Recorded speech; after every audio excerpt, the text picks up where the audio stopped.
Hey everyone, today we're going to go over some of the basics of the King's Gambit, which is one of the most notorious openings in chess, and we're just going to go ahead and get right into it. So, the King's Gambit starts with e4, e5, and instead of playing a normal developing move, white instead is going to play f4. This is the beginning of the King's Gambit here.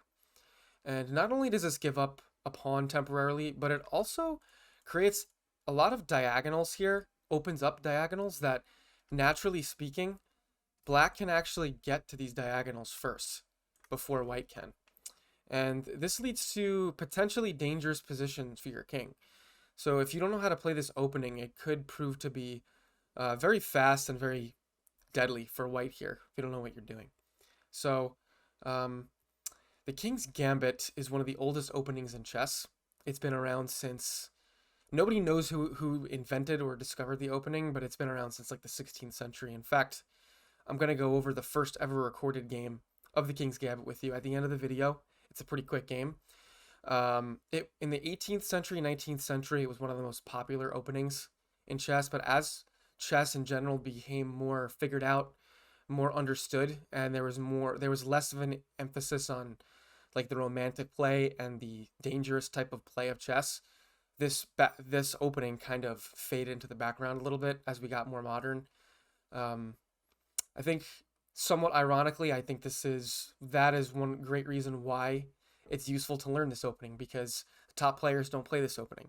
Because the top players don't play, everyone below them doesn't play this opening either. So most people don't really have a great understanding of how this opening works and how to play it. And again, just like anything else, if not a lot of people know how to do it, that's something that we can take advantage of and win some games with as well. So that's kind of my little opening statement here on that. So before we get started into some of the details, I just want to get one thing off the bat right away. When you're playing with white here, if black chooses not to take this pawn, let's say he plays d6 or knight c6 or whatever, you cannot take this pawn on e5. This is just out of the question. And the reason is because of the diagonals that we've opened up previously. So let's see what happens here if white just takes that pawn on e5 after d6. So now black can reply with queen h4 check on the king. And there's two possible moves here. So first, let's do one that might look common sense, or maybe the first logical move here, which would be blocking. Let's try to preserve castling for our king. So if you block here with g3, you've made the position even worse, because black is going to come to e4, hit you with check, and he's going to win the rook. And the game is already over on move 4. So after they hit you with the h4 check here, the only real move for white is to play e2. The queen's still going to come here to e4 and hit you another check, win that pawn, and this is already not a good start for white. So if we ever have designs on taking this pawn here on e5, we're going to first always play knight f3, because if we play knight f3, we're going to cut off this diagonal. We're going to cut off specifically this h4 square for the queen, so they can't deliver the check. All right, now that we've got that out of the way, we're going to start to get into some of the details of the opening. So I'm going to take us back to the starting position here. So at an overall like meta level here, black has two choices, and he gets to decide what he wants to do. He can either take the pawn, which is known as the King's Gambit accepted, or he can decide to do something else, not take the pawn. I know that at the higher levels, the King's Gambit accepted is more common. I also know that at all levels, or even at high levels, it's a fine position either way for both sides, whether black accepts the pawn, the gambit, or decides to not play with the gambit style. So as I don't really play this opening very often, so I don't know what you might see at more intermediate levels. I have a feeling that you're going to see all kinds of stuff from black here, because like I said before, most people don't know what they're doing in this opening. But that being said, we're going to first go over what happens in the King's Gambit accepted, as I think this is generally considered to be more common. So for white here, there's basically two choices to make.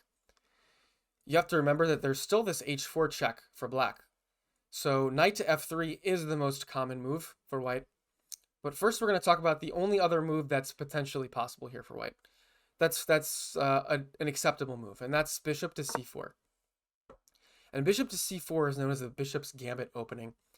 And I'm sure that most players with black will not be familiar with this or not have seen this very often. This opening essentially invites the black king to come to h4 check, but white does this knowing that this is going to happen. So what we're going to do with white here after the check is just calmly move our king to f1, and there's no follow-up attack here for black. The only problem is now we can't castle. Our king's probably going to have to stay here for quite a while. Eventually we can develop and maybe get our rook out this way. But the point of this opening is we're going to move our king to f1.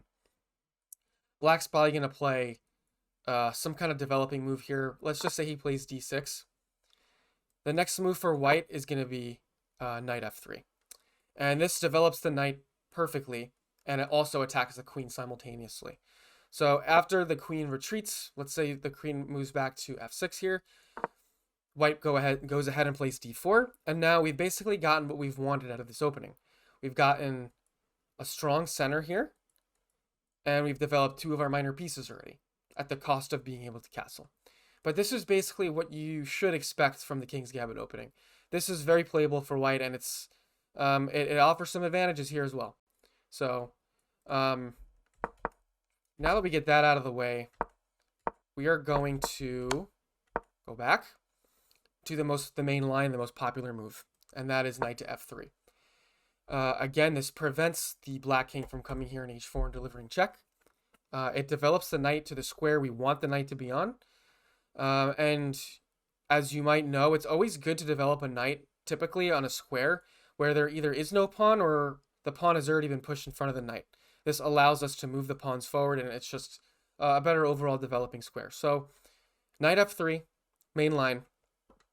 The thing about this opening with white is that it's not like we're pigeonholing black into a specific move or set of couple moves here. Black can do so many things in this opening. They have so many moves to choose from. They can choose, developing either of their knights. They can play bishop to e7. They can play d6, d5. So the first thing I want to do is just give you some general guidelines for what we want to do with white here, okay? We want to play d4. That gives us a center control. It also opens up our bishop here for attacking this pawn here. We want to play bishop to c4, and we want to play knight to c3. And if we can, we would like to as well also castle on this side of the board as well. So if black plays a non-threatening move, like let's say he plays c6 or d6 or bishop to e7, what we're going to do right off the bat is play d4.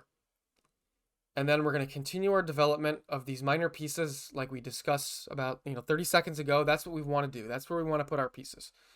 Okay? If black plays knight to f6, we have two choices here. This knight is attacking our central pawn. So we're either going to play e5 and kick the knight away, or we're going to play knight to c3, protecting that pawn on e4. I personally would recommend playing knight to c3. It's developing a piece, and again, it's where we want to put this knight for the time being. And I feel like if we push this pawn too far forward, it could be easily captured. I would rather develop a piece early in the game. Okay? And finally, if black plays a somewhat challenging move here, d5, the thing that white has to do here really is basically take that pawn.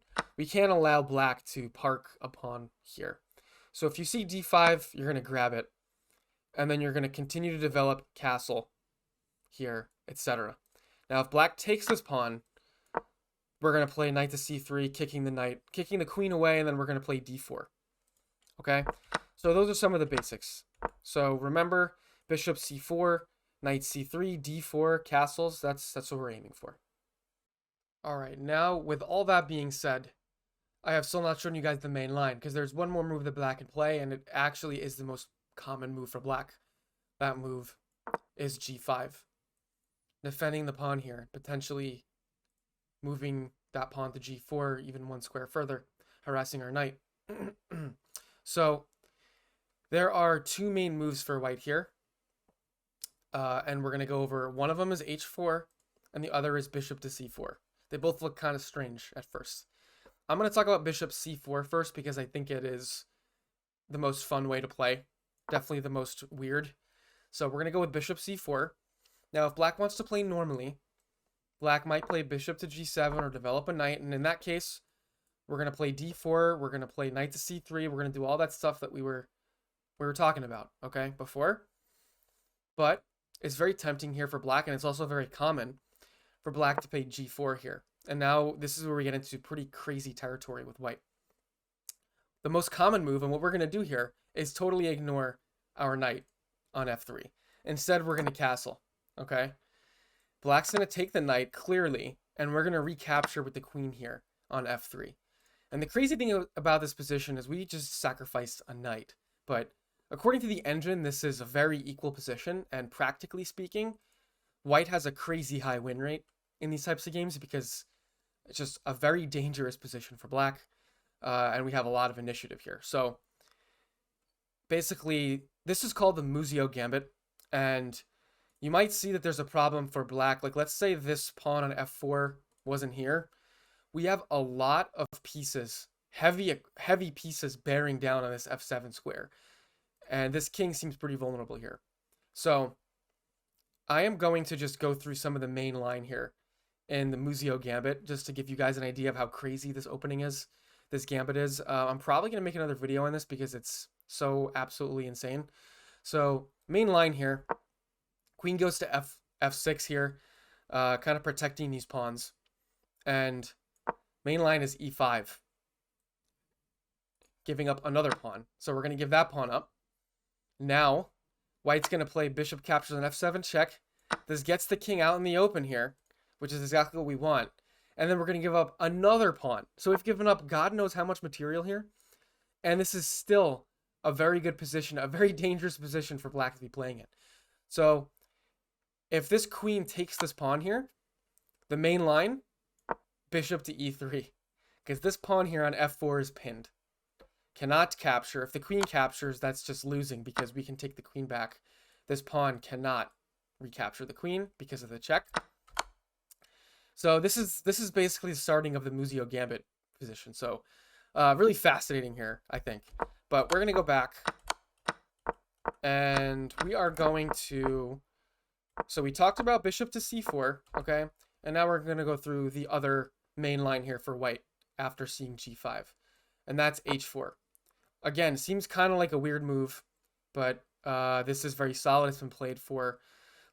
g5 and h4 have been played for centuries, actually. And it's still, a lot of it hasn't changed. So there's a couple of things black can do here. Black shouldn't take that pawn.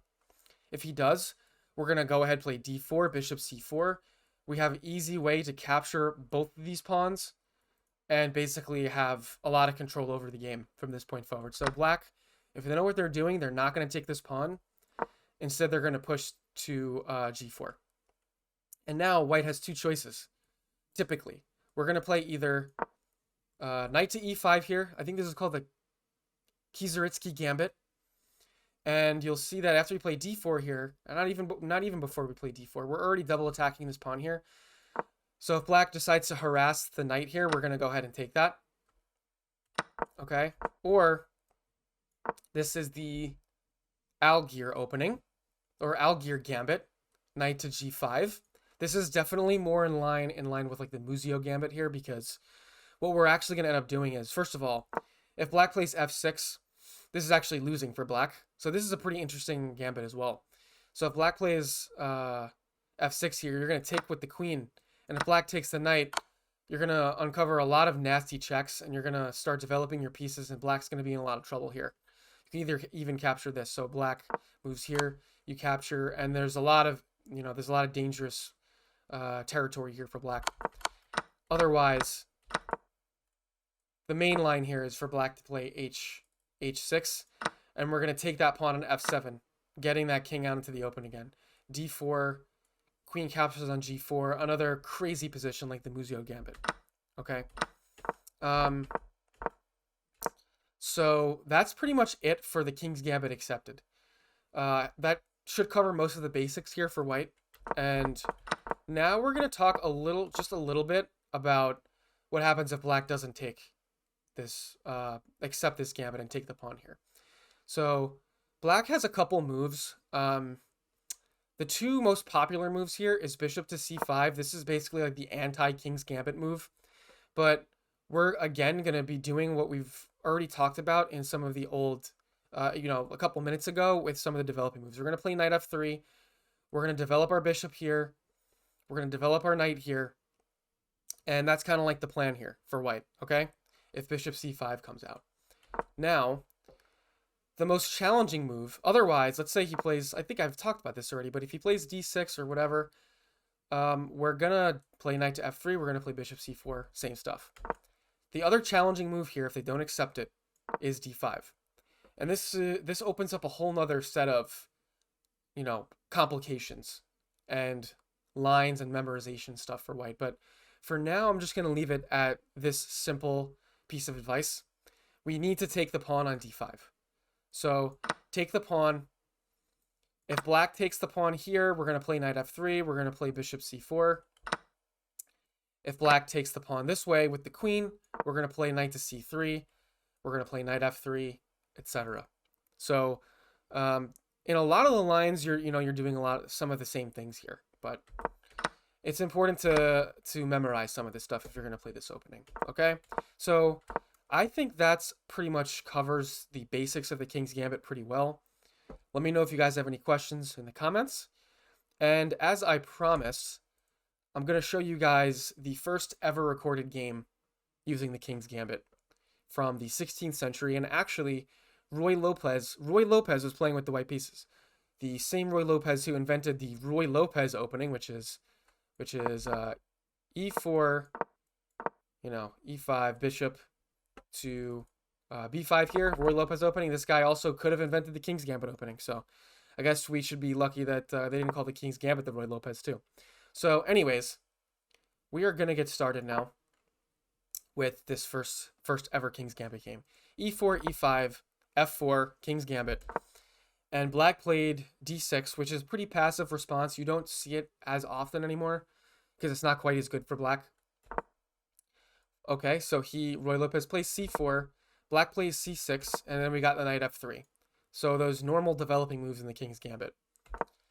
Now black plays bishop to g4, which is actually a little bit of a mistake, and white's Roy Lopez actually took advantage of it here. So he went ahead and captured on e5, recaptured, sacrificed the bishop on f7, and after, I don't even have to drag this, after the black king recaptured that, white jumps ahead here with knight to e5, forking these two pieces, forcing the king back to e8, and now the queen grabs that bishop on g4.